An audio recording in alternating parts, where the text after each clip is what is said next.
How have you learned to deal with criticism over the years? Sometimes not well, because I'm a warrior, and and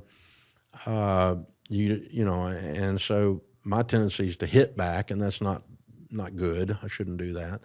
But there's times you have to fight. You have to fight through something. You don't have a choice, and sometimes you need to pick a fight in a toxic culture in the name of Jesus. And there is a place for warriors. But I think that the thing is that I just need to back up and go, okay, well, who am I really trying to serve here? Some 23-year-old lives in his mother's basement and has got a Twitter account. Nah, it's not. I mean, he didn't get a vote on where Ramsey's going. The beautiful thing about having gone broke and lost everything is I lost my fear of man. I really. And sometimes it's really kind of bad, honestly. I don't care what people think. I really only care what Jesus thinks. And I should even care maybe a little bit what my wife thinks, but I really don't have this need to have everyone be happy because once I hit bottom, there was nobody there. There was nobody there voting for us.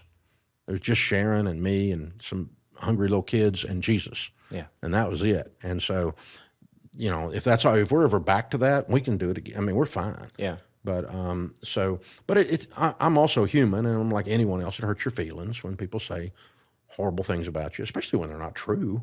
I mean, at least if you're going to say a horrible thing about me, make sure it's right. That's funny. No, I think that a lot of young people struggle with that. I know I do, struggle with what people think. Social media, we've always been in the spotlight and trying to show the best of our life and compare it against, or the best of other people's life, comparing that against the worst of ours. Well, the beauty of your generation is you grew up with this magic wand in your hand and you had access to a lot of wonderful things, but you also had access to, it gave people that had not earned the right to have an opinion the ability to have an opinion. Right. And that's why I always make fun of the 24-year-old in his mother's basement, because they haven't earned the right.